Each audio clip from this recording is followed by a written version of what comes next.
Bilang bagong taon ang sinalubong ng mga doktor at nurse sa Dr. Jose Fabella Memorial Hospital. Dahil isinilang din kanina ang kaisa-isang New Year baby ng ospital ngayong 2024. Nasa fronte ng balitang yan si Elaine Fulgencio. Sa ospital na sinalubong ng buntis at 23 anyos na si Ronalyn ang pagpasok ng bagong taon.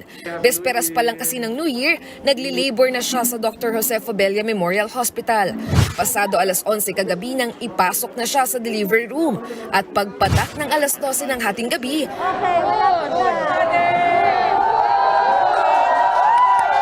First-time mom na siya sa isang healthy baby boy na pinangalanan niyang Jaden Rayleigh.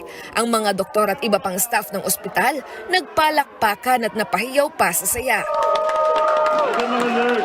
Si baby Jaden kasi ang nag-iisang New Year baby sa Fabella Hospital ngayong 2024. Hindi rin naitago ni Ronalyn ang excitement. December 28 kasi dapat ang due date niya kaya hindi raw niya inakala na aabutin ng New Year ang panganganak niya.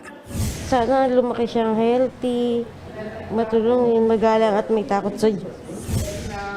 Emotional din ng first-time dad na si John nang makita ang kanyang mag-ina.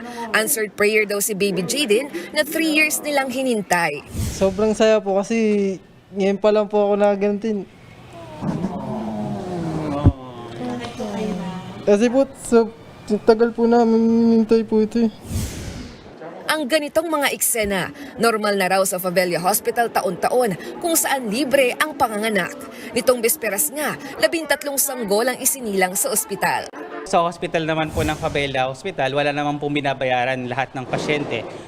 Lahat po ng laboratorio, lahat po ng mga bills po ng pasyente is nilalapit po natin sa Malasakit Center kung wala naman pong PhilHealth yung mga pasyente po natin.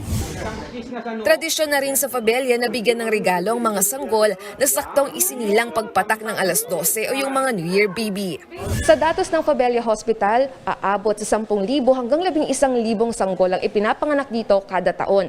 Kaya naman para mas marami pa silang maserbisyohan, mula 700 bed capacity ay magiging 1,000 bed capacity na ito sa bagong gusaling kanilang malilipatan. Umaasa ang pamunaan ng Fabella na ngayong 2024 ay makalipat na sila sa bago at mas malaking ospital.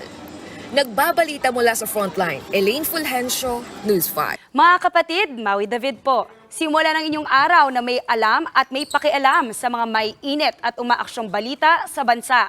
Para maging una sa balitaan, mag-subscribe at mag-follow sa social media pages ng News 5.